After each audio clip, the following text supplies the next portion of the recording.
You see, I'd rather invest in my marriage than wedding.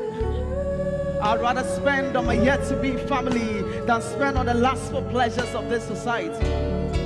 After all, whom do I live to honor? Besides, whom do I live to impress if not my God and myself alone? Now, who would remember how many assorted foods were served at my wedding? Who would remember how many clothes I changed into? Who would remember the pomp and pageantry I showed off at the expense of my bank account? Now, even if anyone would remember, do they really care? All they care about is how they emptied not only my plates, but my bank account too. All they care about is how they got missing when offertory was due and reappeared when it was their turn to be served too. Am I a coward? Am I a miser? Or maybe I am. Maybe I am not, because I know that there is life after the wedding. Oh yes, there is. There is a lifetime experience after the wedding, and it is called marriage. Now, you may choose to call me a miser for thinking about tomorrow's needs and not today's wants. I admit I'm a coward. If all it needs to be one is to save for my marriage, not wedding. Impress yourself, my brethren, and go home a happy couple instead of impressing the world and go home a bankrupt double. There is life after the wedding. Oh yes, there is. And don't be lost on that life lest you become someone else's burden. Whom do you borrow to impress? Whom do you waste to impress by your dress? Now, no one will see how many colors you combine to give your wedding a class, but all will see how many factors would combine to leave your marriage a carcass. Why do you spend on expensive assorted drinks when you don't even have a place to call your home? Why do you spend on feeding an entire generation when you don't even have an asset to call your own? Little drops of water, they say, make a mighty ocean. Little savings, I dare say, will make your family one worthy of appreciation.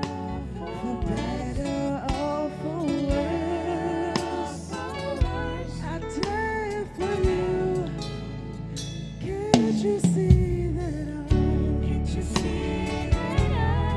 I'm ready?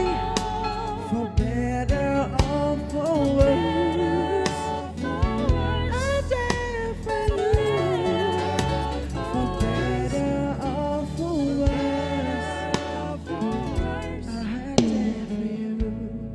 My brother, marriage is not a wedding, and a wedding comes no close to marriage. An expensive wedding is not another word for love. Brother, if you indeed love her, impress her during the marriage. Sister, if you love him indeed, allow him to spend wisely during the wedding. For many have learned this lesson the hard way, and many more will still not listen. Yes, they want to pay. For what is the use of importing that expensive wedding gown, which can build your home's foundation and wear it for only a day?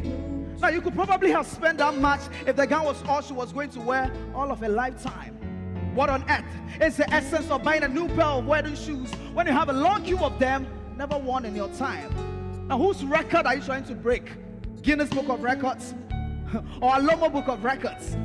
Now, who else's attention are you trying to catch after already getting that of your husband? Now, don't get me wrong. All I'm asking is, why will both of you need a convoy of page boys, page girls, bridesmaids and groomsmen to lead and follow after you when the marriage is about just both of you? Just you two. Are you either politicians or founders of a religion? Well, death is not a friend of man. Man indeed is a friend of death. Now, if you don't know your priorities, your needs become your wants, and your wants become your needs, and death becomes your bosom friend. If you don't know your priorities, marriage becomes wedding, and wedding becomes marriage. Marriage is the need. Wedding is the want. Impress yourself. Society don't. You see, everyone leaves for their homes after the wedding. You both will too. But make sure you don't do so in want. Else all night when your debtors' hands on you would be when they want to make inquiries about when next an outdooring is, probably.